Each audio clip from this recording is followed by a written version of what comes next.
Well, I got a real treat today. I got Adam Lowe, who lives in Cleveland, friend of mine, and he is a Tennessee state senator. And I don't know what we're going to get into, but I'm looking forward to it.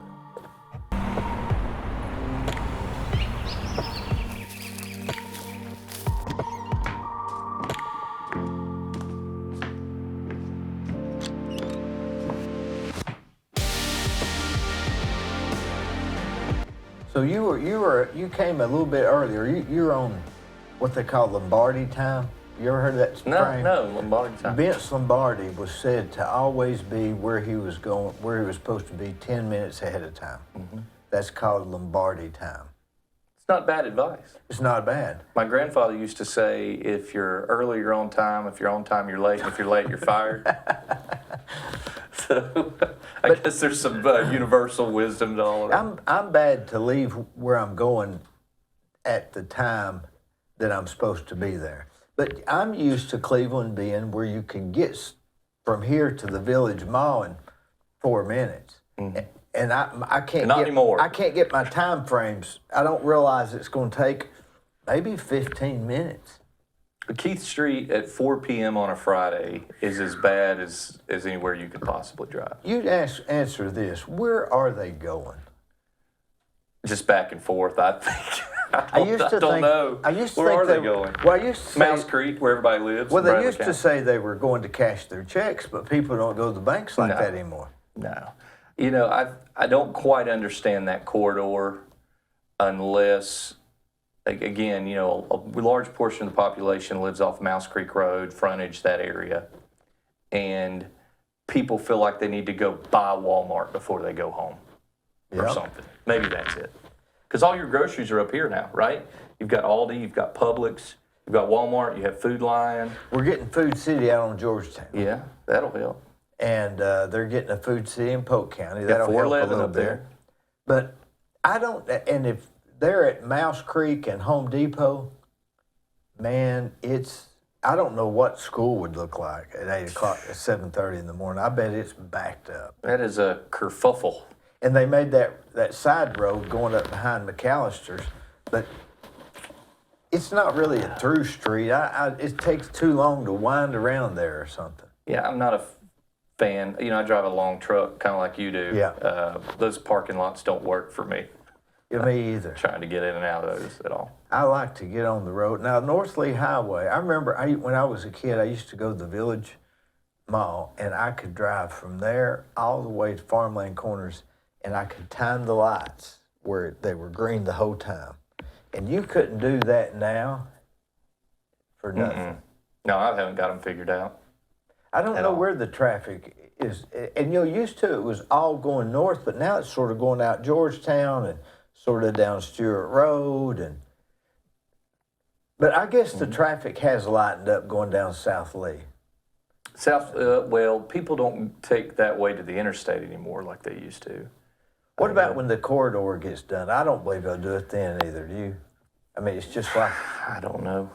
I guess everybody's got their rabbit trails, their little game trails that they have to run between work and where they shop and where they live and where their kids play and go to school. How often do you go down Mouse Creek right here all the way to Starbucks? That's, to me, the easy... Oh, that little cut around? Yeah, there's not much traffic and you can really move on. I got a mother-in-law who lives on Mouse Creek Road. And whereabouts? That's how we cut it. Right as you cross the city limits out into the county. Oh, yeah. By the soccer complex. That's a nice single tree drive, that area. Yeah. I like that area. Grew up in West Eldridge Acres, close to Mr. Zips. Okay. I remember. That's where you go to get a Fanta slushie. A Fanta slushie. And they got pretty good coffee there, too. I remember when they were building it, I was on the bus going to North Lee, and they were starting construction.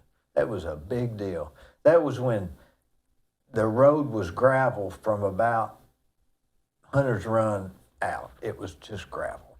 Really? Can you believe that? I guess so. And Hooper Gap was dirt. Hooper Gap Road was a dirt road. Do we have any dirt roads left, really? We kind of do gravel up here, don't we? You know, that's a good question. I wonder if there's one county dirt road? I bet there's not. I've driven a lot of roads in the past year. You can imagine I can campaigning. Yeah. 4 counties. And I don't think I've been on one dirt road. You get a lot of gravel roads. Now, my wife is from South Georgia, and it is all dirt roads. There is no gravel. It's dirt with a little. I guess they don't have the Run it up. erosion like the rains and the what town's she from? Douglas, Georgia. Oh, I know where Douglas You can't is. get there from here. Yet. Don't they have It's a long way away. Aren't they right off the interstate? No. You take about an hour. Once you get off the interstate, you go through Ocilla and head that way. It's about an hour off the interstate. I'm thinking of. If you know where Waycross is, it's that direction. Yeah, that's like really in the middle of nowhere. You can't hardly get there. You're right. I'm thinking of that other town. That's Thinking Douglasville. Douglasville. Yeah, that's more way modern. Yeah. Maybe more than That's here. pretty much a suburb of Atlanta Right. now. I think they have restrictions to signs too, because all the signs are like this high. No You tall can't see 'em signs. at all. Yeah. No, it's even the McDonald's sign is like this high. I think they even restrict to the same color of brick, something like that.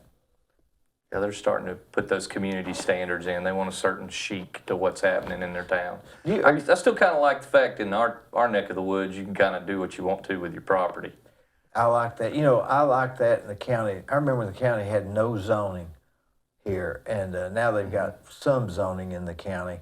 But the downside is you live next to somebody that's that doesn't keep their place up. But that's not a problem. What's that got to do with me? McMinn County doesn't have zoning. And where I live, I live in Calhoun now. I lived in Bradley County for ages, and then 2 years ago we moved up on the river in Calhoun. Fella bought the property up behind us, and sure enough, putting up these little camping yurts for people to come in on the weekends. And we've looked at it and thought, well, that's kind of the trade-off, right? You got a lot of freedom with your property, but so does he. And that's fine. I almost would rather have that, really. Well, as long as... Are you on Upper River Road? No, I'm off Lamontville. You go the other direction. Oh, Lamontville 500? Yeah, I might as well be Meigs County when it's all said and done. Y'all got a Dollar General now, right? No, not on that road. We need one. Oh, Lamontville. You're going towards Decatur. Yeah, that's right. Yeah, we need a Dollar General. I've been traveling that way a lot because I'm working over at Pangle Point on the river. Yeah, that's how you get there. Back off that, I guess you How go far in are you off from- Gunstocker back in that area. How far are you from Judd's? The Nip 2.5 miles, maybe. This side? Yeah. Well, you're out in the counties. You're way out in I'm the out county. there. Yeah. I'm out the other side of B&B Marina. I heard somebody tell me. Now everybody's going to show up to the house wanting a No, burger at 4th of July, I guess. Come on by. I was talking to somebody here a while back, and they say if you turn right on Spring Road or something, you go down. There used to be an old community there called, I forget the name of it, Spring something. And I said, a community? He said, yeah, it used to be a community. They had and I thought, man, I've never seen anything like that over there. Yeah, it's interesting. Those McMinn County's kind of with the small little community set up where rural Bradley County, if anybody who's from Taylor's will tell you I'm from Taylor's, right? Or if I'm from the Waterville community Bucks or something. Pocket. Bucks Pocket. Yeah. And McMinn County's still like that. So if you're, and they're based around the fire hall still. So people still kind of identify with their local fire hall and around like Claxton Fire Hall and those places up in McMinn County. And it's kind of a neat, it's more community driven when you have that. What we have a lot in some parts of the district, especially Bradley County, is you tend to have a lot of people coming in and out. We've got a little more transients, but for the most part, people in those rural parts of McMinn County, even East Bradley County, Meigs County, they've been there a long time. Families have been there a long time. So they really kind of take care of that community. We need a little bit more of that, don't we? You know who was from Claxton? Who's that? Did you ever know Sam Cannon? I know the name. Well, he was used to be the sheriff here and really good friend of mine. He was from Claxton. Old Claxton. That's a big fire hall too up there. It's a big fire hall. And there's still volunteer firefighters yeah. up there. I think We don't have many. There used to be a school or a store or something like that. Yeah, right next to it. Yeah. And But I remember how it Sam was. saying he was from Claxton. It's amazing. So you talk to Mike Bell, my predecessor in the Senate, Yeah. he'll tell you he's from Riceville. Wonder why he decided not to run again. He's working for the TWRA now. Anybody who knew Mike knew that he lived and breathed hunting and fishing. I mean, that's what he loves. And he and his family have always been big hunters, big fishermen. And so he had an opportunity to go work for Tennessee Wildlife Resources Agency and to spend more time with other fishermen and other hunters, and he took it. So he's completely out of politics now, I guess. Well, some would argue that's still kind of in politics. It's still kind of a political agency because of how it's governed. But yeah, he seems to be happy. Especially after all the protests we had this year, he seems to be pretty happy he stepped away. Yeah. But wish him the best in that career. And I see him regularly, and which is great for kind of institutional wisdom. I get to pick his brain. He's there, comes by the office, and. Is there stuff that he told you that really helped you and saved you some time and aggravation? Oh, yeah. Yeah, a lot of things. Not just him either. You know, John Fogarty did a little bit of a data dump. Dwayne Bunch. Yeah. Now, I kind of asked anybody who's willing to give me a little bit of wisdom along the way. I even went up there to the liar's table. And Is that right? I could see if there was any left in that little wasn't bunch. much left. There was some slivers here and there, but no, they kind of gave me some wisdom too. And but Mike was a wealth of it. I think it always behooves you. You know, I was real supportive of him. I liked the job he did as state senator. So I didn't run to change a lot. I wanted to kind of continue the good work he had done. So it makes sense if you're going to try to continue in the path someone's traveling, ask them what kind of gas they're using and what they're driving. Yeah, sure. So that's kind of what I did. Now, how did you get to Cleveland? Was that through Lee College? Originally, yeah. I moved here in the 90s. I came on a scholarship to Lee University. Where were you from originally? Western North Carolina, not too far from here. Same mountain range, just the other side of the mountain. Like about what community? Yeah. About what community? Yeah. A little community called Hall Creek. Hall Creek. Hall Creek. For those of you might know of this guy. He's pretty famous. His name was Billy Graham. Oh, yeah. So Billy Graham lived in an area of North Carolina called Black Mountain. I thought he was from Montreat. Montreat. Well, Black Mountain, all of that area, there's Swannanoa, Hall Creek, Montreat, Black Mountain. It's kind of this one stretch of highway, and as you move along the highway, you move in and out of that community. Yeah. I grew up about 5 miles from the Cove, which was his big conference center there in Western North Carolina. Was it really big? Yeah, I never really went. We never really went. He did a lot up there at the time, but it's just not any place we went to. So were you from a small town there? Well, Asheville's a big city. Asheville's the city center there. Oh. I equate Hall Creek to kind of like Taylor's, right? You know, if you ask me where I'm from, I was from Hall Creek. Just a holler there in the mountains, and that community was really kind of self-identifying, and it had its own grocery store and fire hall. In fact, I grew up right next to the fire hall. And so it felt like a smaller community at the time, but Asheville was a big city. When I came to Cleveland, Cleveland was a lot smaller than where I grew up, but I liked it. Why Lee College? Because they gave me money to come. That was really what it boiled down to. I was the first university graduate in my family. First one to really go to a 4-year college and do that. What was the scholarship on? Music and academics. So I came mostly academics. I was a pretty smart kid in high school and buckled down and worked hard and got good grades and good test scores. Or what? Mostly math. English wasn't my forte, but I was real good at math and science. And like algebra? I was real good at algebra, yeah. In fact, I came into Lee University as a freshman, and I was their only calculus tutor at the college as a freshman. Is calculus part of algebra? What is that? Isn't it calculus? It's kind of let's just say it's algebra 2.0. It's like the growth. I mean, you're going to have components of algebra and calculus, but it's problem solving, you know, mathematical problem solving. But isn't algebra basically just getting two sides to equal somehow? But at basics, yeah. I was pretty good I'd say at the algebra. basics of calculus is algebra. At Bradley, I had senior algebra as a freshman. So I was pretty good at algebra too. But to me, it was just like getting both sides to equal up. And you use it a lot in your industry. Well, When you realize, I'd say. I guess so, yeah. But that's what brought me here. That's what brought me to Lee. It was a Christian But what college. about music? I traveled with the Lee Singers. And But traveled the world with them. why did they give you a scholarship for? Because I was a pretty good singer. Did they have school that in your high school? Some. I didn't really engage in high school music. I was an athlete in high school. I played basketball. I did some musical stuff. But why would they give you a musical scholarship? I came and auditioned, and I was from a long line of gospel singers.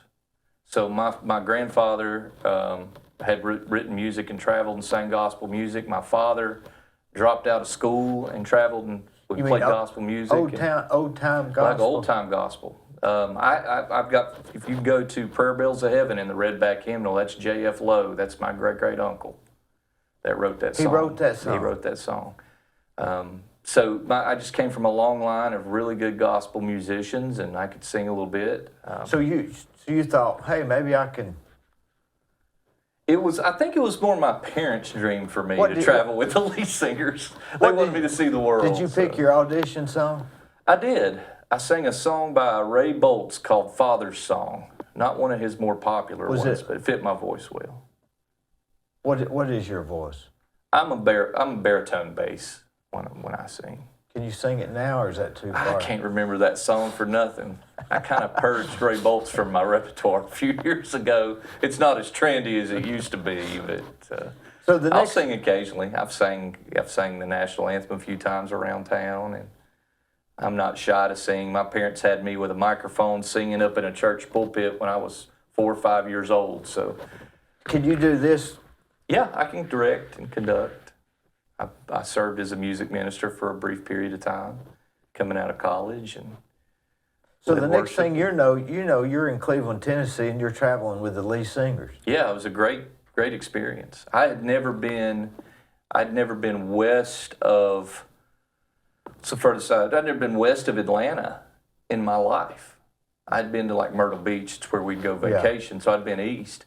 And the furthest north I'd been was D.C. I went on a school trip to D.C. one time, but I'd never really seen the U.S. And Lee Singers at the time, they would travel, and we sang at churches everywhere. I got as far west as Texas, Oklahoma.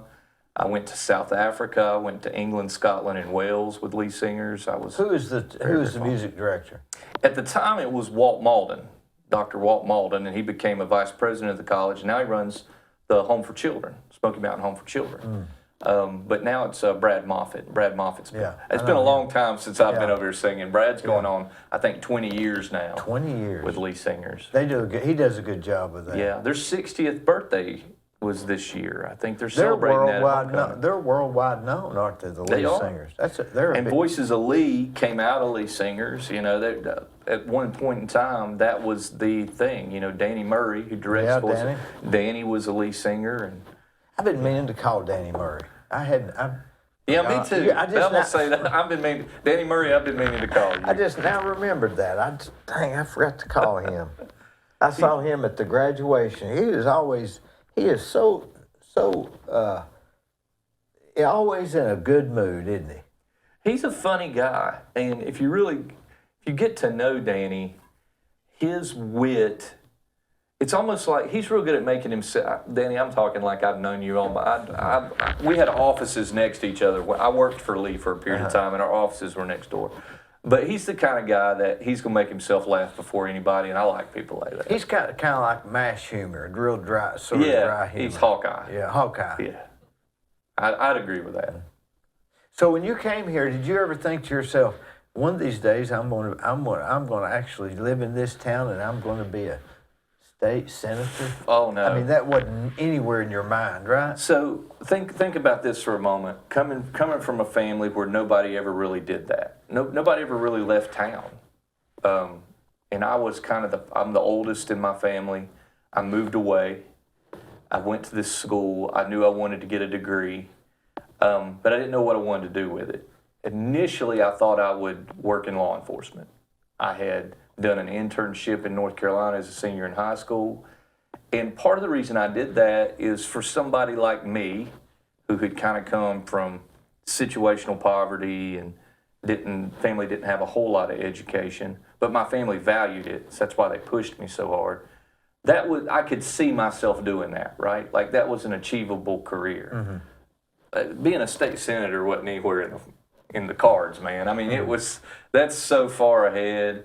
And I eventually went on and, I got my PhD at the University of Tennessee, and it's just very, very rare that the son of someone who never even finished high school gets a doctorate like that. That's normally takes 3 generations to get that far, but the Lord blessed me and gave me a wonderful spouse to push me, and I did that. But yeah, I remember being 18, 19 years old, and the world's so small. Like I'm a pragmatic guy. I'm always looking for what I can do. I just couldn't see outside that bubble. So I was looking at, I might be able to get a good career in law enforcement. I might be able to be a teacher someday. Little things like that. There are a lot of jobs out there. There's not a lot of Senate jobs. There's not. You have to really go through a thing to get there. Yeah, instead of being an FBI investigator or something like that, you were just thinking local police. Yeah, you just couldn't think past. I couldn't see past it. Yeah. And when I got to Lee, though, and I started really interacting with teachers there, administrators there, people who were educated, intelligent, people of faith, the world got bigger really fast. And opportunity began to kind of present itself. And I'm the kind of person that believes the Lord opens a door, you walk through it and look around, You might walk back out of it, but you look around, the Lord opens the door, and He opened a lot of doors for me. And I don't think this has ever been my plan. My ultimate plan when I was young was to be a father.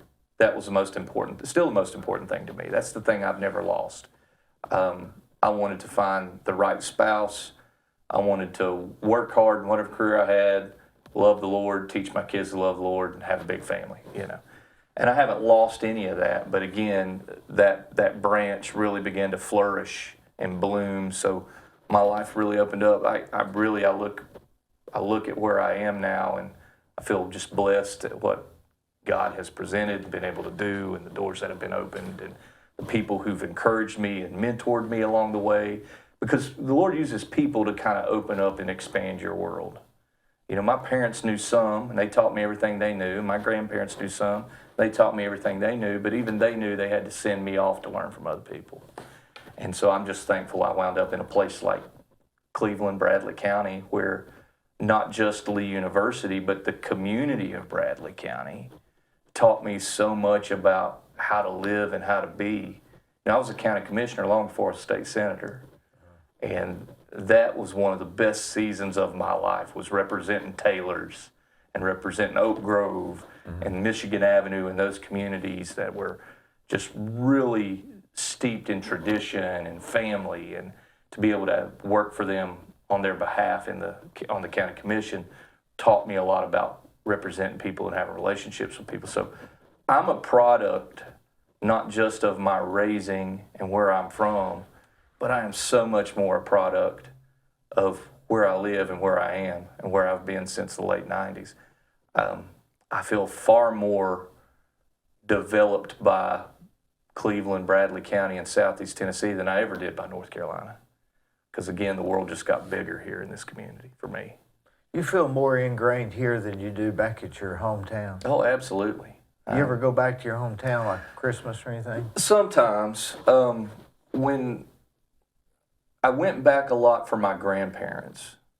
I lost my grandfather when I was 30, and I lost my grandmother during COVID. I have one more living grandparent, and she's up there, and she's doing well. But for the most part, my sisters moved away. I've got one sister that lives nearer to Asheville than I, and then my other sister lives in Georgia. So we're kind of spread out. My parents come to us. When my mother retires, she'll come to Tennessee. They'll move to Tennessee. You think? Oh, yeah, absolutely. Tennessee's just doing better than North Carolina. Well, it used to be North Carolina. They used to be the same state, right? Yeah.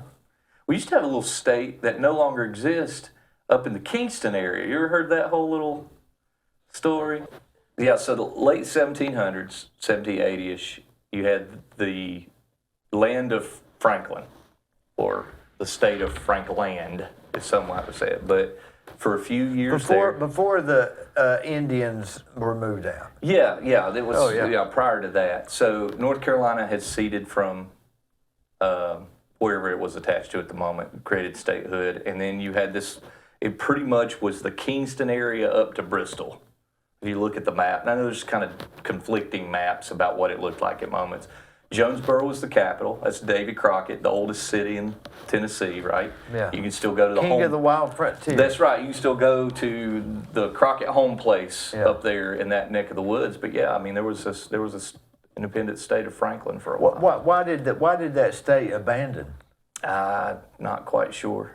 You have to bring some of those historians in here for that. But how do you abandon a state? It's only for a few years. It probably just decided it's better to be a part of this bigger thing called Tennessee. But I have never heard that. But I've heard of Jonesboro. Well, for a very fleeting period of time, Kingston, Tennessee was the capital of Tennessee. Is that right? Yeah. And it had something to do with how that was reconciling, and part of the agreement was that the capital would be in Kingston, and they made the capital Kingston to get the deal done, and then the next year just redid it and moved it back to Nashville. Now, I've been kind of underhanded. I've been up through Cumberland, Tennessee. Is that close to that? Is Cumberland, Tennessee? That's up near the Cumberland Paris, Mountains. Like Paris, Tennessee. Yeah, you've got the Cumberland Mountains right there. But that's south of where you're talking about. Well, if you go north 75, 81 takes you to Bristol. You'll probably leave out of what that territory was, but that's the Cumberland Mountains. In fact, when you cross into Kentucky, Williamsburg, Kentucky, I've been the there. University of the Cumberlands is there. right there. It's named after the Cumberland I Mountains. stayed at a motel right before you go across it to there. I remember. That was years ago. It was a really nice place. Northeast Tennessee is a beautiful part of our state. I mean, I love it down here, but I'm telling you, you get let's just say the state of Franklin is a beautiful state. Let's look at it that way. You got Elizabethton, Kingsport, all of that up there. I think all of this here, maybe Ooltewah used to be another name of another town, Jonestown or Rogerstown or something. Yeah, like that. there's some of that. There was a Jonestown or something like that. How do you know so much history about Tennessee? Oh, I'm a nerd, Dee. I've been one. I'll tell you, you'll enjoy this. So, in the quest, I'm kind of the genealogist of my family. In the quest to trace kind of my namesake, I was looking for my ancestor, a guy named Caleb Lowe, who served in the American Revolution, to join the Sons of the American Revolution. It's our local SAR chapter, which is a great bunch of guys. And so I'm tracing my lineage. I wanted to do it myself. We get back to Caleb Lowe, and there's a little community in North Carolina called Wilkesboro, North Carolina. A little town outside of it called Moravian Falls. And that's where they planted. Now, most people might recognize my last name, Lowe, from the hardware store, Lowe's. The very first Lowe's hardware store was North Wilkesboro Hardware Store. It was never Lowe's was never owned by a Lowe's. The son-in-law got the hardware store when his father-in-law died and named it after his father-in-law, but it's the same family name. My ancestor was the brother of the guy that they named it after. But North Wilkesboro Hardware Store.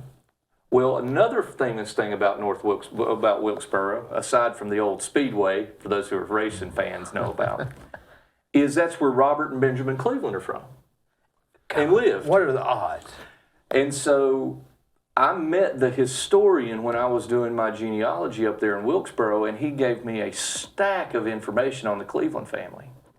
What's really, really interesting, and we did a whole show on my old radio show about this, Benjamin Cleveland only spent about 2 weeks down here. And we've got pictures And we of named him the every- town yeah. after. We named the town after him, but he only spent about 2 weeks Yeah. here in East Tennessee. They were from Wilkesboro, North Carolina. Robert Cleveland's cabin still sits there. It's historically preserved, and you can see where he and Benjamin Cleveland lived. And it's just a really interesting story about how I live in a city now named after him. My origins go through Wilkesboro. That is really strange. That's coincidence. It makes you wonder if we're in a simulation. Yeah, that's a Joe Rogan podcast Joe Rogan, yeah, right there. yeah. But yeah, it was an interesting little thing. And, you know, Robert Cleveland and Benjamin Cleveland never joined the Continental Army. And for one reason. You know that one reason? They wanted to hang Tories. Oh. They had to take them prisoner if they were part of the Continental Army. They weren't going to take them prisoner. They were going to hang them. So we named the town after what might be a really more of a mercenary in the American Revolutionary War than anything else. When did you start? When did you get? Who did you get this? I guess knowledge or understanding or whatever it is you got that I don't have. Did you get it from your mother or your father? You know, I don't. My grandfather was a World War II vet. He had served in World War II, landed at Cherbourg, France, and they pushed into Berlin, and he was a medic. And because of his time in Europe in World War II, he was always fascinated with history. Like I learned more about him from him about World War II and Germany and France and than probably anybody. So I would say he kind of built in me in an early age a desire to know things. But I mean intelligence.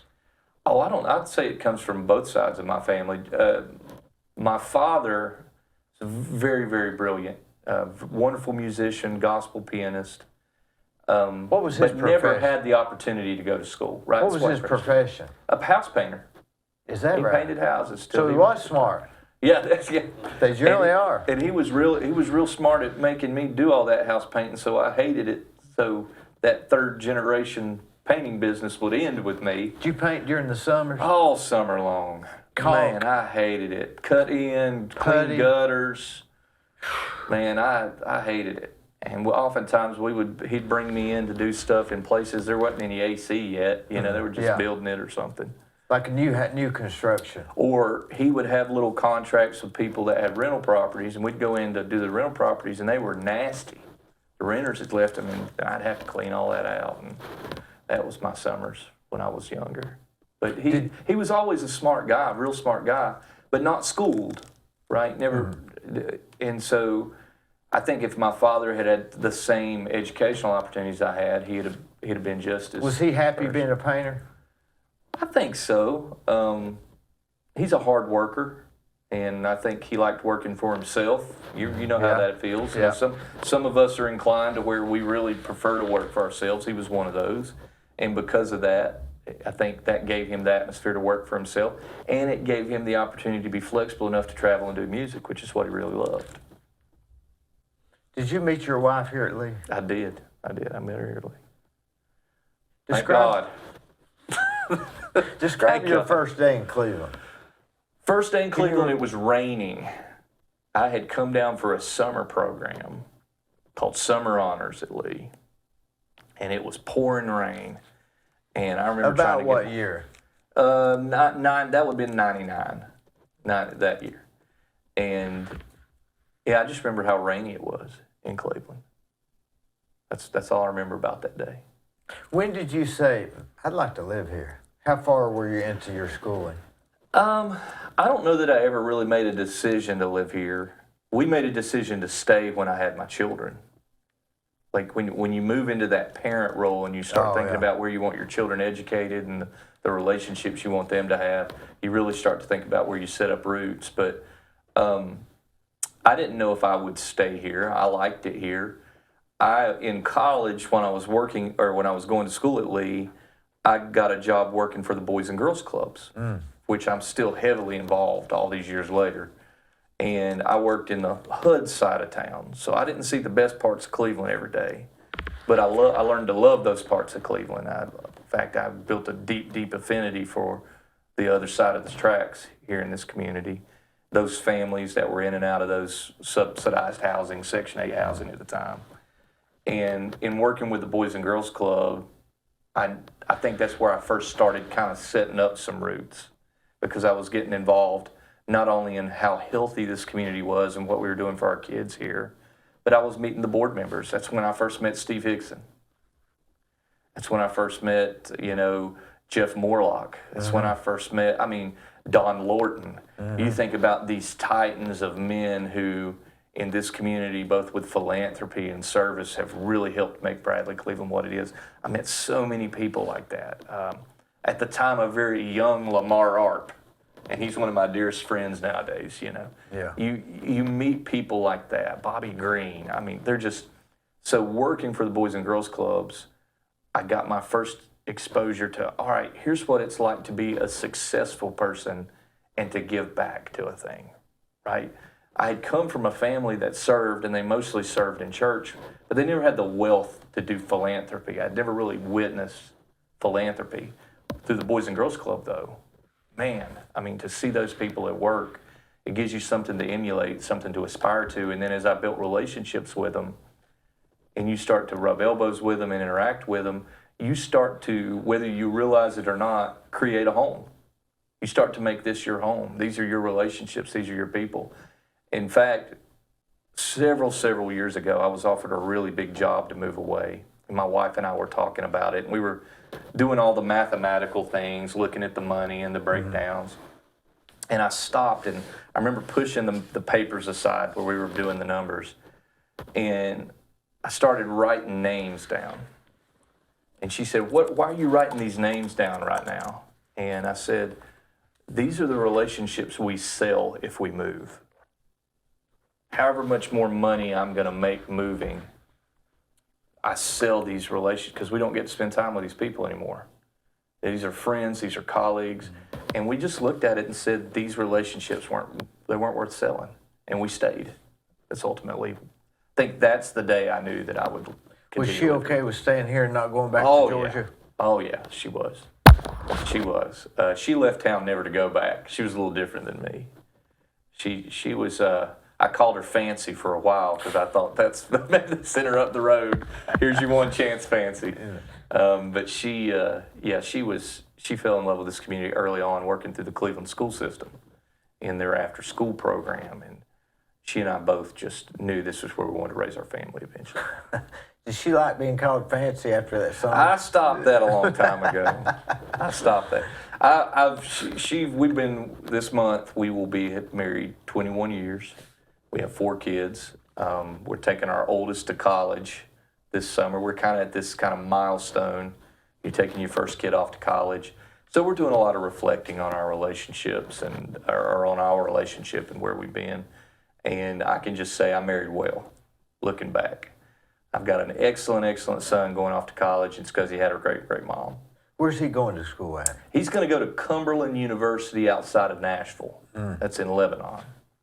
Or Lebanon, if you go there. Yeah. Lebanon. So you'll have, 4 kids getting ready to go? You'll have how many years of kids going to school, to college? Think about it. The next 15 years? 12? Yeah, I'll be paying a college bill. Well, thankfully, my oldest got a full ride for football, so he's going to play football there. Did he play football at Cleveland or Bradley? Walker Valley. We played at Cleveland and Walker yeah. Valley. He started at Cleveland, ended up at Walker Valley. But yeah, you're right. I'll be doing college for a while. We may be hearing about him on college football. If for some reason ESPN, the Ocho, decides to carry NAIA football, maybe. How big is he? He's 6 foot, 175 pounds. He's a receiver. Strong? Very fast. Fast? Very fast kid. Very fast kid. 6 foot tall, 170 pounds. You'd be real strong and real fast if you played football. Yeah, there ain't a whole lot of extra weight on him. No. They want some extra weight on him. They'll kind of pork him up in his What first about year. the other kids? I have a daughter that's next. She's 16. She's a bookworm. She's like Daddy. She likes to read and understand. She's tall as well, but never was athletic, but plays in the band at Walker Valley. She's a percussionist. I have a 12-year-old son at a Coe Middle School, and he is a football player. Loves bowling more than anything, though. He's in the band as well. And then my youngest daughter's going into 3rd grade, and she's at Charleston Elementary. Golly. Is Charleston Elementary a pretty good school? Run well. Kirk Campbell is You ever does got a any good job speeding up there. tickets taking them to school or picking them up? Not anymore because I know not to speed through there. Well, I mean, did you get some though in the beginning? I learned my lesson in Benton, Tennessee. Benton's a rough. I got one in Benton, Yeah. Charleston, and Calhoun, Well, you know, and wasn't speeding in any of them. Benton and Etowah are the top two communities for speeding tickets in the state of Tennessee. Etowah, I figured Calhoun would be pro rata. Same stretch of road. I just think there's more road for them to get you up there. If you go through Calhoun, you're going to get a ticket. Oh yeah, they're always there. I tell everybody they're always there. They're stopping somebody right now. As we speak, yes. they're writing somebody. Yes, every time. And they're probably, I don't know if they're going 38 or something. My wife's gotten a ticket going through there. She was doing a pretty good chunk over, I think. It changes real quickly from 55 to 35. At Hardee's. And coming off, if you're taking Lamontville Road as it comes over towards 11, it changes on that side of the road before you ever get to 11. Oh, I know it, yeah. And I think they got her there coming down that hill. So they're always there, folks. Always They're there. always there. And they'll give you a ticket. They'll get you. Even if you're not speeding, they'll just get you because you're next. Likely. I try not to speed. Even then, if I get caught speeding, write me the ticket. I'll pay That Hardee's closed down, didn't it? Yeah, that's kind of sad. I think that Hardee's probably lived and breathed off Bowater, I guess. Resolute, whatever it's called now, and that went from, just in the early 2000s, they still had 1,600 employees, and now it's down to I think around 100 employees. I mean, it's just not. It's a shell of what it once was. It's a big conversation in McMinn County about what happens there next. They employ what now, 600 people or something? We had about 1,600 people initially, but they sold, that plant produced predominantly newspaper parchment. And of course, as newspapers have gone down, they shifted to tissue a long time ago. And of course, Canadians bought it and then they've whittled it down. And now another big company of a company owns it, and who knows what's going to happen next. Did they buy it recently? Yes, last year. Are they still going to make tissue paper also? That we don't know. But what we do know is it's a fraction of what it once was, and that's probably not enough to keep a Hardee's alive next door. Well, it's just a new world, isn't it? It is a new world. With no newspapers. And that did away with that. You can really destroy a community by something not a manufacturing plant shutting down. Yeah, we're dealing with it in real time. Meigs County announced this past week that Shaw is closing in. That's 350 jobs right south of Decatur going away. And they've been there for how long? Long time. I would say they expanded into Meigs County. It's been several decades that they've been there. So that we've seen those changes in McMinn County with we've seen them here in Cleveland, and luckily you have people, very, very smart people behind the scenes trying to make sure that if something's shutting down, something's coming behind. And that's exactly what we've seen with what used to be the old Bear plant up there, and what's coming in there. And they're going to retain a lot of those employees. But, the factory model in commerce right now is changing so dramatically. With automation, with how things are sold, with how much easier it is to distribute and move goods than you did before. And it's going to hit our community just like some other places. So we have to be vigilant, making sure that we're constantly fulfilling the jobs that we want our kids to have so they can stay here and they can grow here and love this community. And something that we've done is just making sure the state of Tennessee is strong. Tennessee's number one in debt per capita. We have the lowest debt per capita in the nation. We're number 3 for population growth right now in the nation. We're number 3 for financial security and low taxes. All of that's drawing business here. We're in the top 3 for business growth in the nation. All of those things matter because they keep places like that open, or other things come into where people have jobs to where they can buy their homes and raise their kids. And have a good quality of life in Southeast Tennessee. So first step we need to do is maintain what we're doing good, not necessarily what else, but keep the taxes down. Yeah. Listen, it's working. Yeah. So if you think about, no state income tax. Tennessee has no state income tax. You remember this. You remember the income tax debates in the state of Tennessee. Oh, I remember, yeah. We were told, point blank, by our state politicians, if we don't pass an income tax, we will be bankrupt in 20 years. Mm-hmm. Well, here we are, 20, 30 years later. Number 3 in growth. We're booming. We just passed in the legislature this year, we passed the largest state income tax in Tennessee history, $440 million, and not to big companies, small businesses and families. Largest tax cut in Tennessee history. We still have $2+ billion in surplus recurring revenue going into next year. Well, will they figure out a way to spend it? Well, here's the thing. We have to spend it. And let me tell you why we have to spend it. The only way we can get it back to those who paid it is to spend it, is to get it back in those programs. Because we don't have a way to rebate it because we don't have a state income tax. So when you see oftentimes us propose things, they legitimately come out of the ledger as spending. But we've over-collected, and we have to figure out a way to get that money back to communities, right?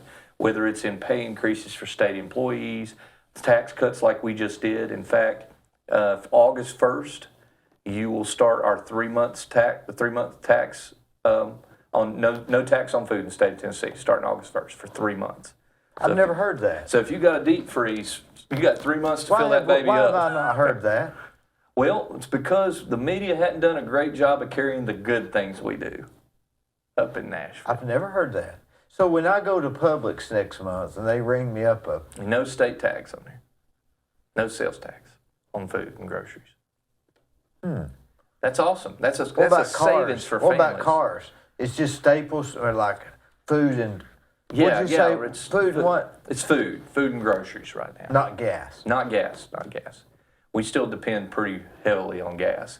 And we've had some people ask me, well, if we're collecting so much money, why not, with gas prices being so high, why not cut the gas tax? And here's the simple explanation. About 45% of those who pay our gas tax are passing through our state. So if we do a tax cut on gas tax, we're giving a tax cut to people who don't even live in Tennessee. I say put it on food and maybe utilities or something if there's a way to. But we're getting creative. I guess it's more of a holiday rather than a. It is. I'd love to see our food tax go away completely all year round. That would be my goal, is to see that food tax eliminated. I think it's one of those things to where, to me, food's not a commodity. It's a basic. Those things that you have to exist.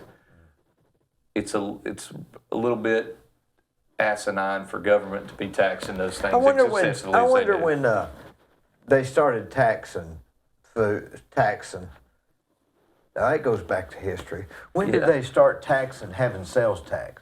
Who was the first that started sales tax? Wow. Well, that's pretty old model. I mean, it's a European model of sales taxes, goes way, way back, in which essentially you were brokering goods. So I might have a market and you're going to commission things. So think about sales tax as this. Sales tax is a commissioning. If you were to go to sell your car and you were to give it to a lot and say, I want you to sell it for me, they'd say, all right, I'll sell it for you, but I'm going to keep 15%. That's where the root of that is. Where the government got involved is the government's argument, fundamentally, was, well, we're going to create the economic structure. We have to tax something. And since we're going to be building the roads and creating the economic structure and building communities, doing all these things that create the environment where people can buy your goods, we're going to get a piece. So that's kind of how it leapt over. But I don't know where the first U.S. sales tax would be. I mean, we knew when they upped the taxes on tea and we dumped it in the harbor. Yeah, right. When the Crown wanted to. But that was the other country at least. Yeah, that was right. That insurrection then. Yeah, and I hear a lot of people say things. A very popular phrase in the libertarian movement is taxation is theft. and they often quote history of what we have in the nation. But remember, when we threw tea in the harbor, we weren't necessarily protesting the taxes as much as we were protesting the lack of representation, taxation without representation. Our forefathers did not mind being taxed. They just wanted representation. There's some other elements to that. And There's a little bit of racketeering going on, and that's all that. But we didn't think we were being represented. Correct. They were arbitrarily upping the taxes on us because we didn't have any recourse to challenge it. You had some small monopolies in that tea market that were run by essentially governing officials in the United States that were appointed by the Crown. And they were controlling a lot of that. And so there was some nepotism and some monopolies going on in that space. But ultimately, I remind people, taxation without representation.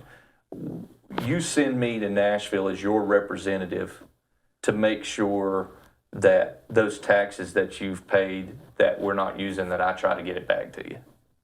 And that we do the things like the tax cuts you just saw in Tennessee. So we have taxation with representation in Tennessee. So I don't particularly subscribe to the notion that taxation is theft, but I will say some taxation looks a lot like theft. Well, it depends on which side you're on. Yeah. I mean, if you didn't eat, then you would think you weren't represented there, I guess. I guess. I mean, if they tax motorcycles, I wouldn't care because I don't have a motorcycle. Yeah. Well, and there's taxes, we call them taxes, but they're really more user fees. Yeah. Right. That's what I think is best, to tax a user fee. Yeah.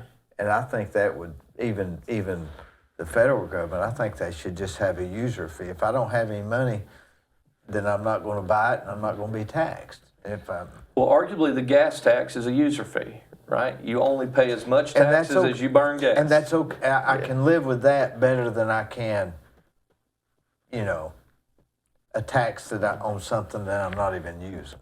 Yeah. But everybody has to eat food. So if there's a place for us to eliminate taxes and give you a break, it's food. And it touches everybody, right? We have collected that surplus through sales taxes, which everybody's kind of paid. Mm-hmm.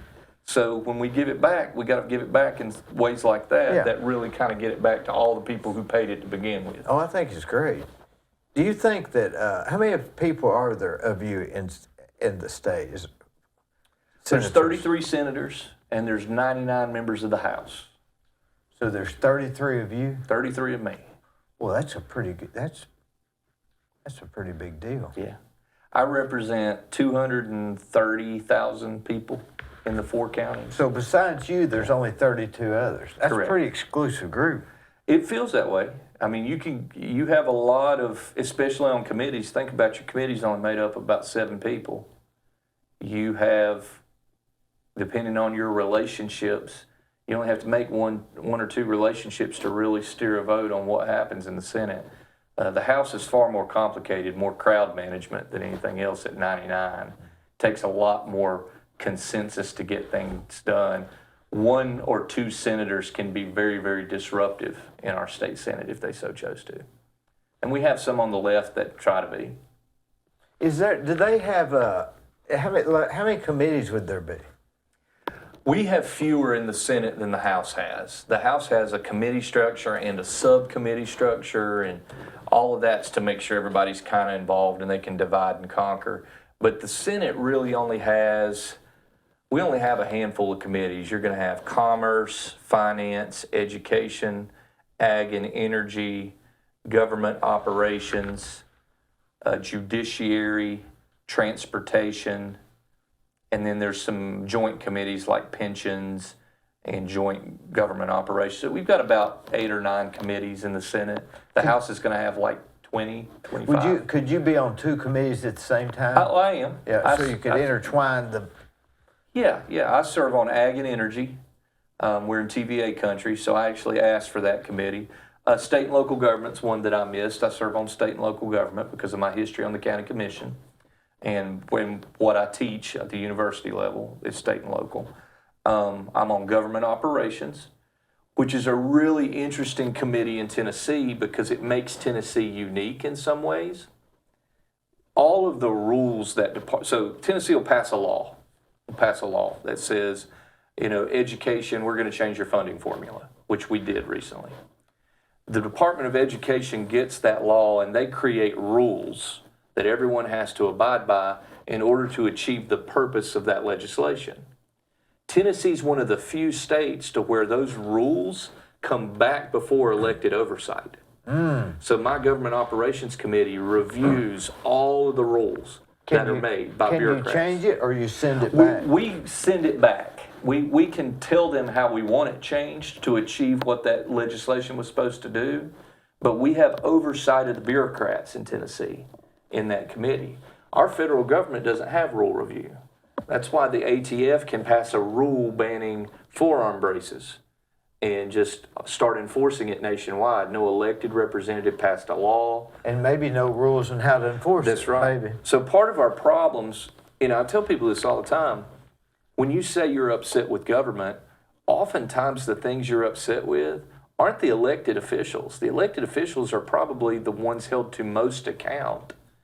But you have 30, 40-year bureaucrats that are nameless. You don't know their name, I don't know their name, who make very, very important rules in all of our departments, education, commerce, the ATF, Department of Justice. All of those bureaucrats make rules, and they never wind up going back before Congress unless someone calls them out on it. Because if it came back to y'all or Congress, you could say, this is getting away from the spirit of what we were trying to accomplish. Precisely, yeah. Or whatever. Or this is going against what we were trying to do here. This is getting too intrusive on privacy or that, so send it back. And we couldn't pass. It's a good idea. We couldn't pass it because we couldn't figure out a way to implement it. Yeah, your voice, again, we were talking about taxation, that representation, how important representation is. I think that representation is important on rule review. If I had a magic wand to try to improve federal government tomorrow, there's a few things I'd do. One of those would be put in rule review. Would that be the first thing, maybe? First thing would be, first thing I'd wave a wand and do is you'd have to operate within your budget like we do in Tennessee, a balanced budget amendment. But yeah, shortly thereafter, rule review. These bureaucrats make rules. They become a functional law, never elected oversight, unless someone creates a stink for elected people to take it up. But in Tennessee, we do have that rule review. We don't pass legislation and adopt rules at any given point in the whole process without somebody you sent up there to represent you having eyes on it. And that probably makes it take a little bit longer to get stuff done, but probably inevitably is better. Yeah, not much longer. Only if you wind up sending it back. Yeah. What happens when, like in Tennessee, very few rules do we ever send back because they know it's going to go through rule review, so they do it right the first time. Yeah. Good So the person I have never realized that part of the government. What do you call that? Review? We call it rule review. It comes rule review. Oh, rule, R-U-L-E. Yeah, R-U-L-E. And you get my mountain twang. I'm just a hillbilly. I got a little bit of smarts to me, but I'll always be a hillbilly. But yeah, that piece, that the Government Operations Committee serves in oversight of the rules that the departments make. Now, the other people that you're involved with, these other 32, are they pretty well on the same thinking that you are as a general rule? Depends on the issue.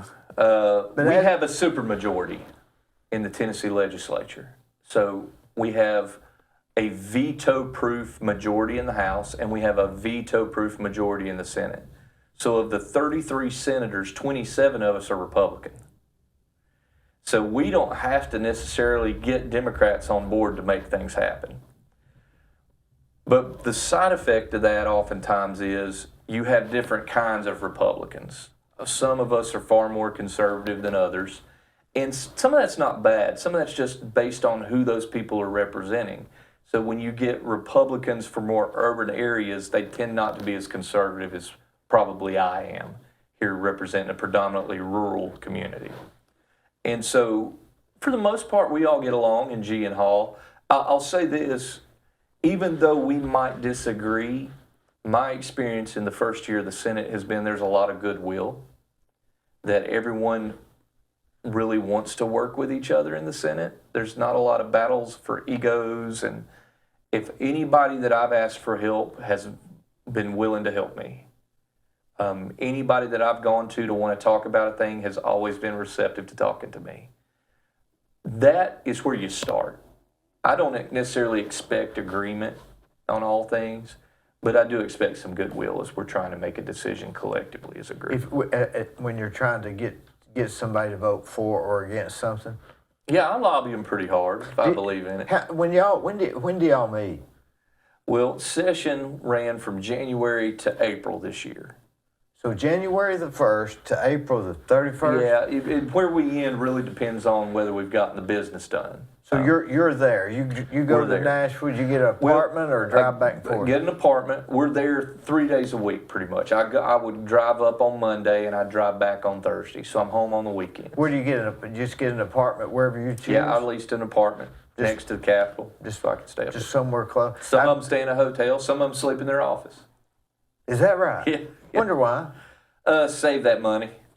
It costs, they gouge us pretty good on those apartments and rooms. And Well, if they stay in their offices, they have a bed? oh yeah, they'll put like a fold-out couch in there. I've got a fold-out couch in my office. And it's only 3 days. Yeah, it's 3 not days. like it's and there's a shower downstairs in the offices and a gym that they can work out in. And so very few people I might do that. just stay there. I think the House doesn't allow it, but the Senate allows it. So you got a few senators that do that. So they would reimburse you for, I guess, a per diem or Yeah, something? you get a per diem as part of your elected travel.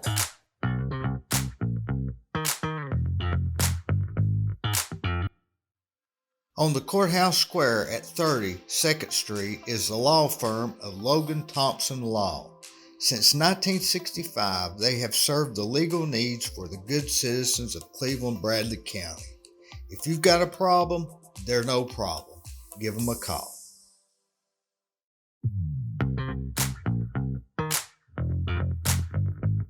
When you're there also, it seems to me it would be hard to hold another job. Well, you have to have the right fit. I will say we're a citizen legislature in Tennessee, which it's a part-time job. It's compensated. I think the salary we get's about $24,000 a year. So it's considered a part-time job. The purpose of that is so people like myself go back into the communities that we serve and that we're working and doing the thing. There aren't a lot of people who will abandon high-paying careers in their earning years like I have to go take a few months, 3 days a week out to go serve in government. It's it screens some people out. What employer would allow it? It really just depends. So a lot of the people I served with in the Senate are retired. Some of them are independent practice, either attorneys or they own their own businesses, several in construction like yourself. They're their own boss. So, and they have people that they've hired underneath them that can manage things when they're away those 3 days. But I'll tell you, every single one of them are still on their phone I bet. in between committee meetings. I've had the luxury, I've always my income's been relatively diverse.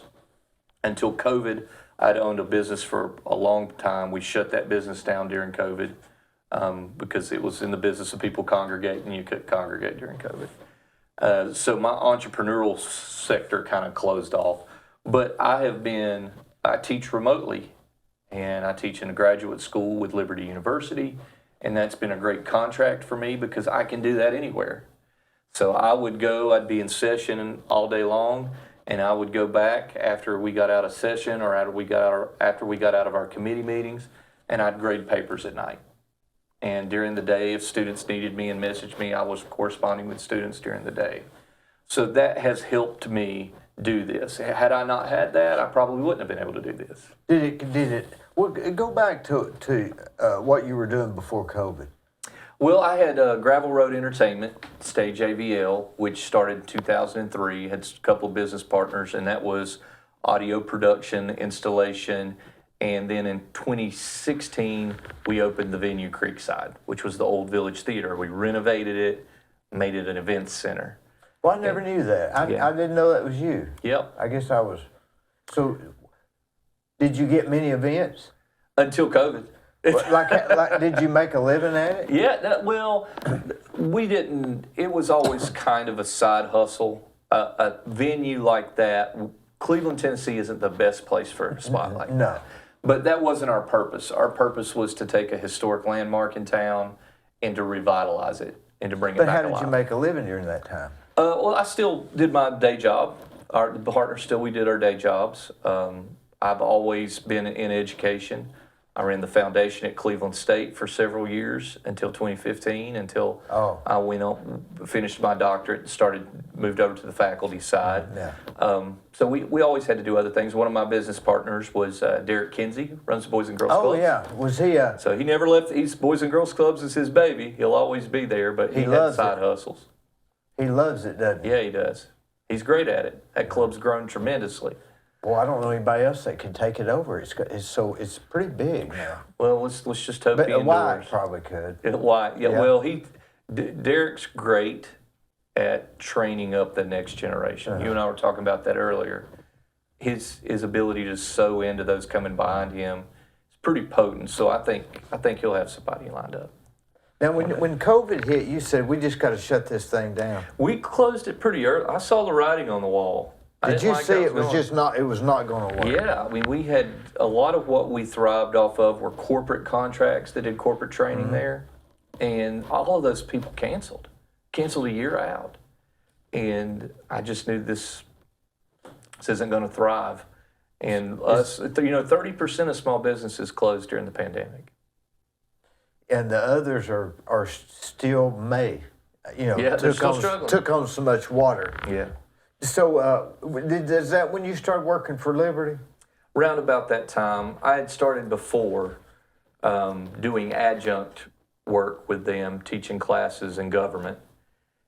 When the pandemic hit and people were sitting at home, a lot of people went back to get their master's degrees and their doctorate degrees, to decide to go back to school. And they had to do it online. They had to do distance learning.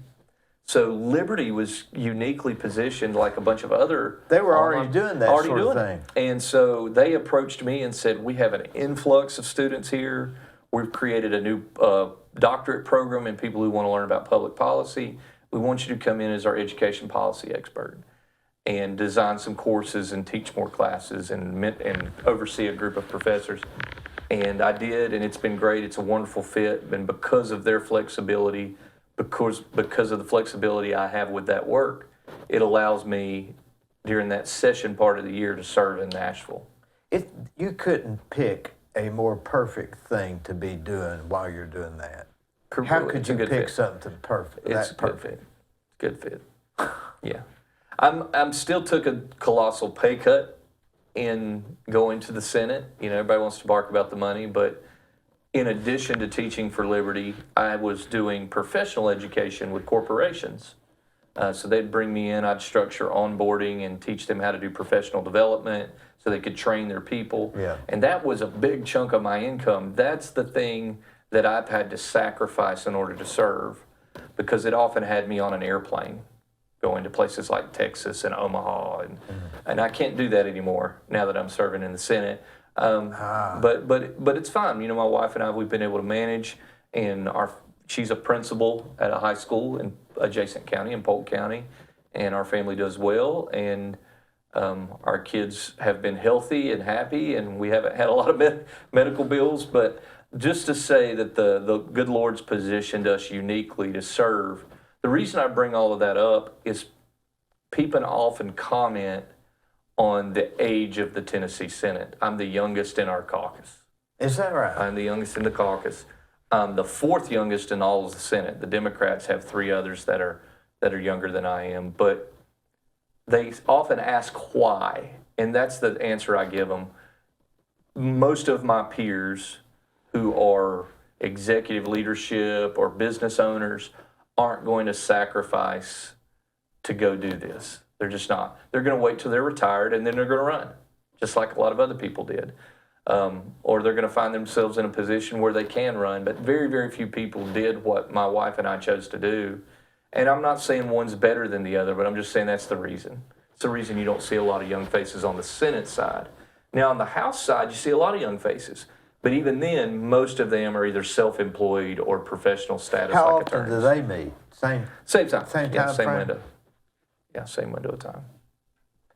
But I'm putting this timeline together. You was at the venue, COVID hits, you're out of that, you're starting to work with Liberty Mutual, and then you say... Not Liberty Mutual. That's an insurance company. Oh, yeah. Liberty University. Well, that Liberty Mutual does good advertising, Yeah, they don't do. They just, it works. It works. Didn't it? So, and then you say, you know what, I'm going to spend $10,000, $15,000, $20,000 to run for Mike Bell's position Yeah. against a well-known, well-liked guy. Mm-hmm.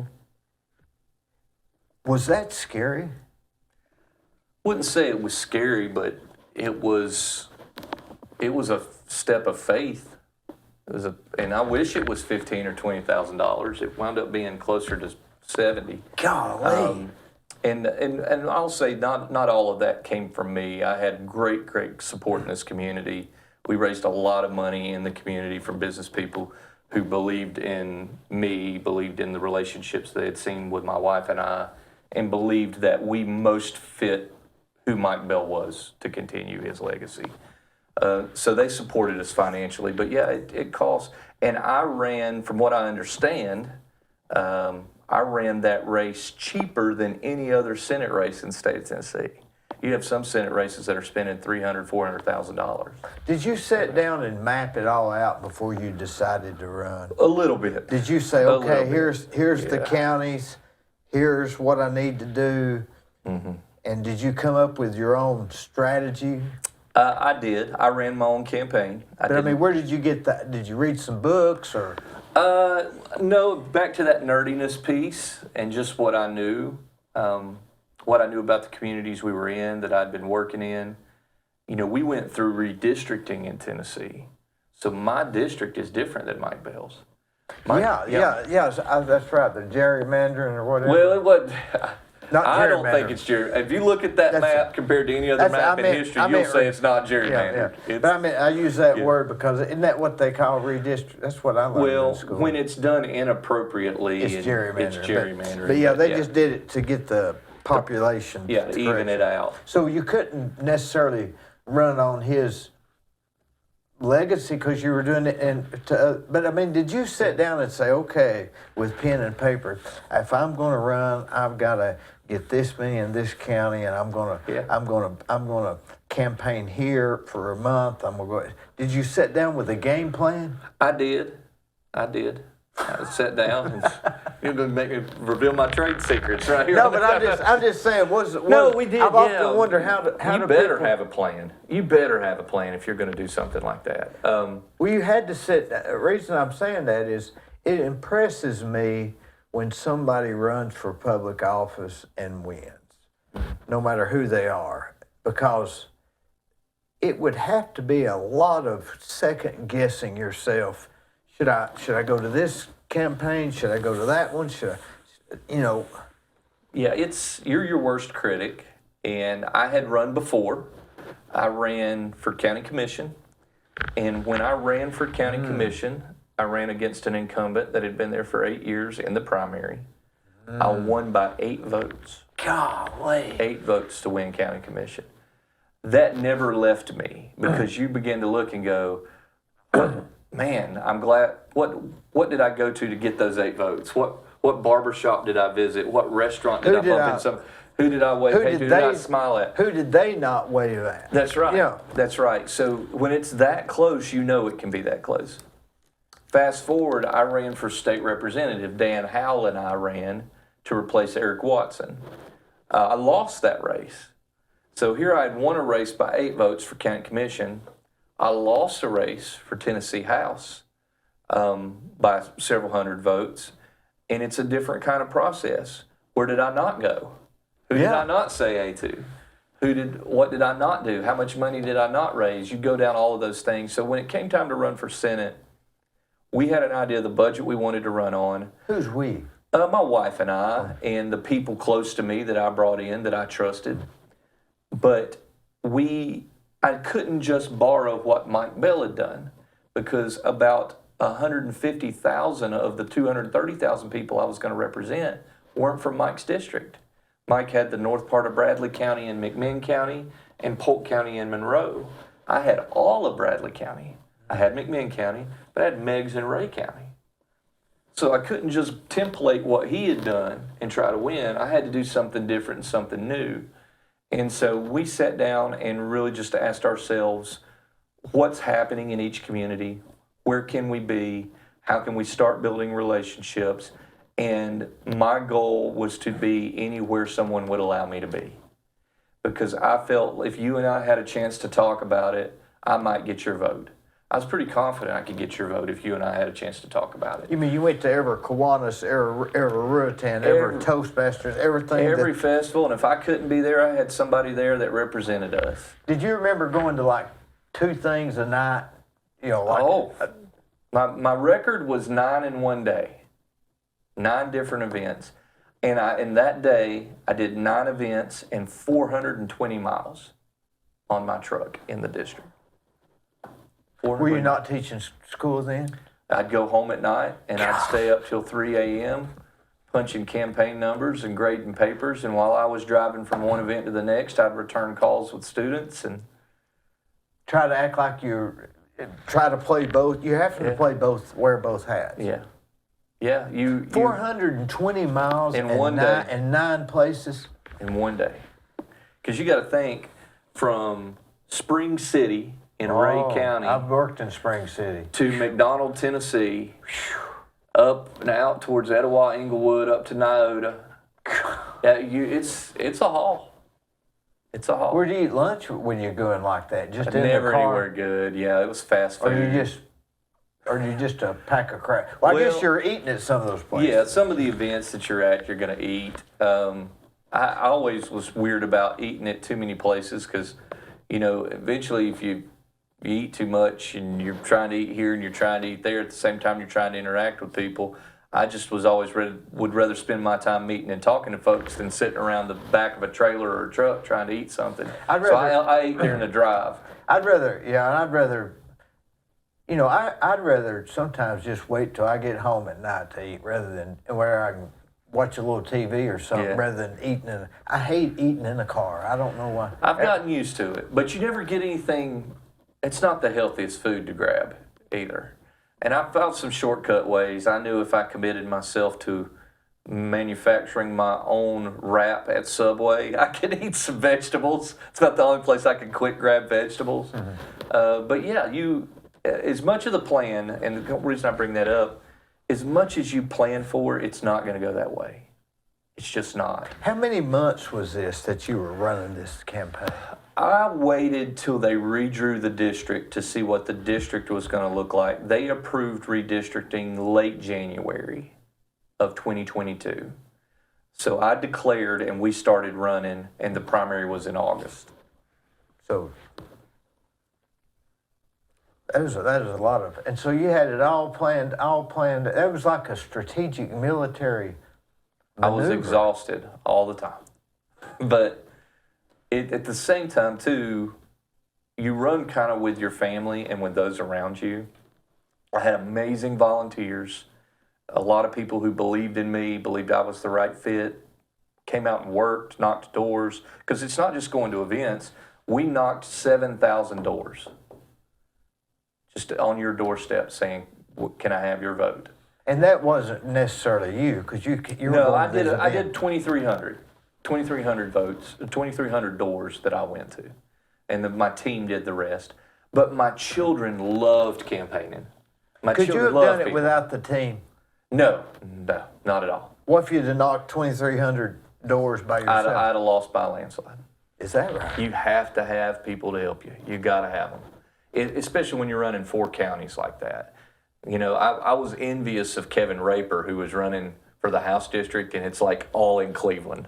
He could walk his whole district. Yeah.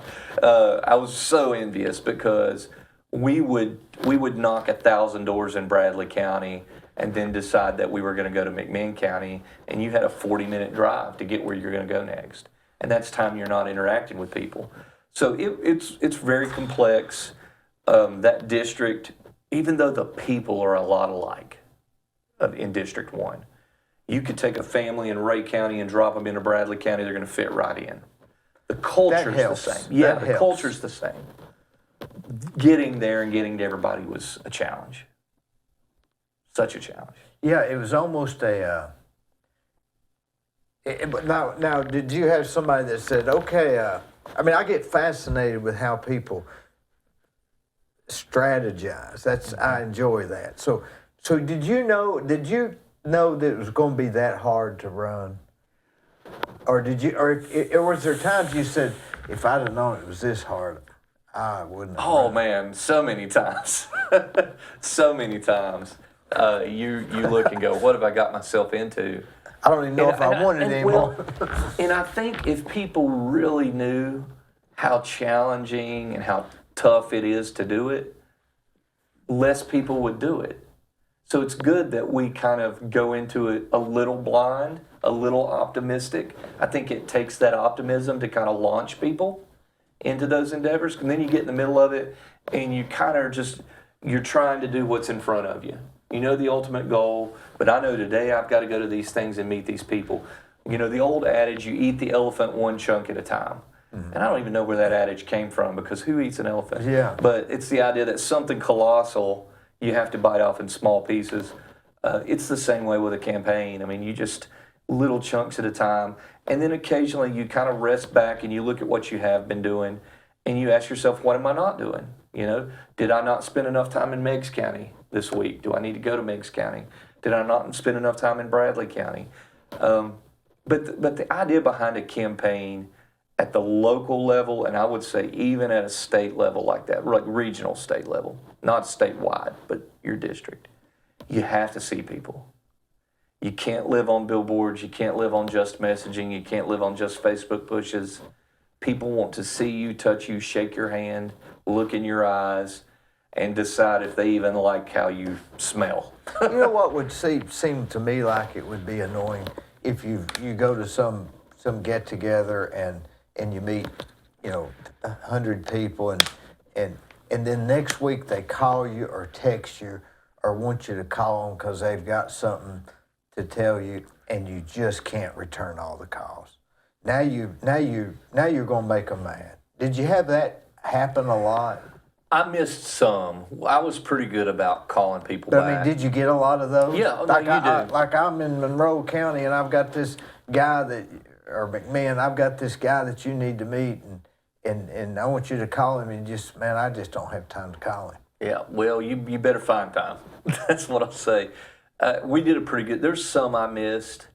Some people at the end were like, well, I'd have voted for you, but you never called me back. And I'm like, you hit me in passing at a funnel cake festival. And yeah, that's what I'm saying. And handed me your number, and that number long since got washed in some pants or something. I mean, you're going to make mistakes along the way. The only thing you can do is just apologize and say, I called you, but I try not to let it happen again. I called you, but and it gets worse when you get elected, but when you get elected, I have a full-time assistant in Nashville that handles 80% of the stuff people need. When you're elected, I've gotten the calls from them before, and they'll say, I'm so-and-so, so-and-so's assistant, and they're so nice that you don't take offense to it. Yeah.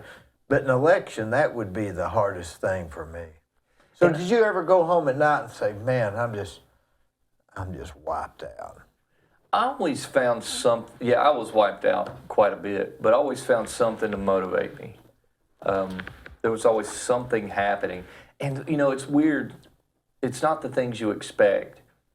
Sometimes it's, this person finally committed to you. Yeah, the little bitty.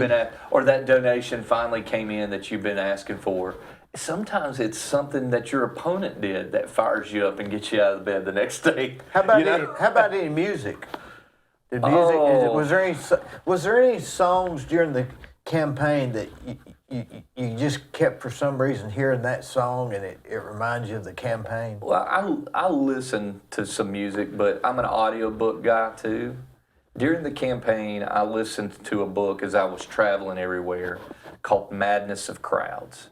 It's a book about how It's essentially a book about how the lobby of the LGBTQ community has started to eat itself and how dysfunctional it's become. So I was listening to that book. It's just political enough to where I feel like I'm educating myself for the job that I want. Kept you in the Yeah, so in that realm of thinking. So I'm thinking, if I get elected, I want to know these things. I want to understand this material. I didn't really have a pump-up song or anything like that. It'd be hard to have a pump-up song for an election. My heart warms when Randy Travis comes on because I sing those songs to my wife when we dance in the kitchen. Yeah. Like, that's deeper than the hollers. I'm going to sing that to you, or I'm going to love you forever. So, you know, when those things come on, you kind of just sing along and your heart lifts a little bit. And occasionally you kick on some worship to kind of remind yourself what you're doing it all for. That you're serving a greater purpose, that you're not your own, you're bought with a price. That's something my mother, as a child, would say in my ear when I laid in bed at night, when she'd come to kiss me, good night, and she would say into my ear, remember, you're not your own, you're bought with a price, right? Talking about Christ's sacrifice. So oftentimes you would cycle back to something that just kind of reinforced your faith, knowing that you're just doing something that's bigger than you. I learned that in losing the House race. I learned that sometimes you run a race not to win the race, but to come out of the other side of that process a better person in some capacity. I built relationships in that race. Yeah, probably. That came back 8 years later when I ran for Senate. That you didn't have to make anymore, maybe. The became cornerstones of my campaign. I would have never had those relationships had I not run for the House of Representatives. So you just remind yourself that God's the author and finisher of your faith, and you got to just pay attention. Maybe by running for the House, you were actually running for the job you got now. You just didn't know it. Yeah, probably. I could see that. You know, it's all of it matters. You know, you go, when we fail, whether it's in business or life or a political campaign, you know, you've worked on contracts before and not gotten the bid. You've done all that. When we fail, that failure cannot intimidate us. I spoke to a group of incoming college students at Cleveland State, Tennessee Promise students coming in. So many of them first-generation college kids. And they asked me, they said, what's your biggest piece of advice to us? I said, you cannot fear failure. In fact, you should chase failure because everything you do should end in failure. Either you've reached your limit or you've stopped short of what you were trying to do. But in both situations, whether you succeeded or failed, you hit the wall, right? If you run like that, not only will you not be scared of failure because everything's going to end there, right? Because you're going to find your limit when you do succeed. You're going to not have that fear's going to go away, but you're going to learn to appreciate what the process of failing brings to you for what you do next. Have you ever read the book by Scott Adams, How to Fail at Everything and Win Bigly? No, I haven't. Well, that's his exact theory. It's a really good book. I'm reading it right now, and it's so. I don't want to say enlightening because you already know it, but it's just really encourages learning from your failures. And they're not necessarily failures, but he lists the things that he failed at, but what he learned at them and all those things together. That's exactly what you're saying. Well, and the reason I say that to students, if we just have a generation of young adults that have been bubble wrapped, like they just have no tough skin to endure the next challenge, and they quit jobs, and they don't do anything, and they've had a participation trophy their whole life, so they've never known what it's like to really succeed or push themselves. And we need some battle-hard people to kind of be our next entrepreneurs and attorneys and politicians and to lead where we're going to go as a nation, even a state of Tennessee, to its next level. You got to have some people who are a little resilient. Well, you can't have a bunch of nice people in there making rules and going and voting, because you can be. If you do, they'll be influenced by stuff. Yeah, sometimes people can be too amiable. But Now, we need some tough-skinned folks out there working for us in every aspect of life. Besides religion, God, and family, what gets you motivated? Besides those. You kind of nailed it. I mean, Besides those things keep me the most even. But besides those. I mean, in general, relationships, I subscribe to the model that relationships are the economy of life. Anybody who's been We've heard that before, haven't we? yeah, anybody who's come to their deathbed that has had a life full of relationships has died happy. You have plenty of people who've had all the wealth in the world and anything else, and they die miserable, broken along. Relationships are what really drives the quality of life that you have. If you ever walk into a restaurant and there's people everywhere, but everybody goes up and talks to this one guy or waves at this one guy or talks to this one guy, generally he's not the most successful, maybe he's not the richest, maybe he's not the best spoken, but everybody likes him, and that guy's built relationships throughout his life, and that's worth a lot more than money. I think so. And you can watch those people when you go to a restaurant. You'll see the people levitate towards you. My wife makes fun of me because she won't send me to Walmart because I can't go in and go out. Yeah. Right? Like I'm going to get stopped 3, 4, 5 times Yeah. by somebody in there. Yeah. And though she loves that, she loves the fact that people are willing, that I'm approachable and people are willing to stop Yeah. me and talk to me. She's like, I need to get in and out. I'm not going to send you. Yeah. Like she'll send my son or something. But there's something, sometimes I go to Walmart to pick up a simple thing, not for the purpose of really getting that thing, but for the chance that I might bump into somebody. I've tried to tell her that's the only reason I'd go to Walmart, really. Yeah. It's to, I mean, I don't want to hate on our big box stores here, but it's the fact that I might see somebody I hadn't seen in a while, and how's your mom, how's the kids? It's the reason I stay on Facebook and social media. I've absolutely loved graduation season. I love the photos. To seeing everybody's... Oh, man. Yeah. The celebrations of just these milestones. I love those seasons. I love knowing what's going on with somebody and what's happening in their life. Now imagine trying to do that with 230,000 people in my district. That's an asinine goal. I'll never get to that. But it's what I strive for. It's strive for in every new relationship for me to have that level of intimacy and connection with those people. So I think that gets me up and out of bed in the morning just as much as faith and family. I appreciate you coming. Thanks, Dee. Very good ending.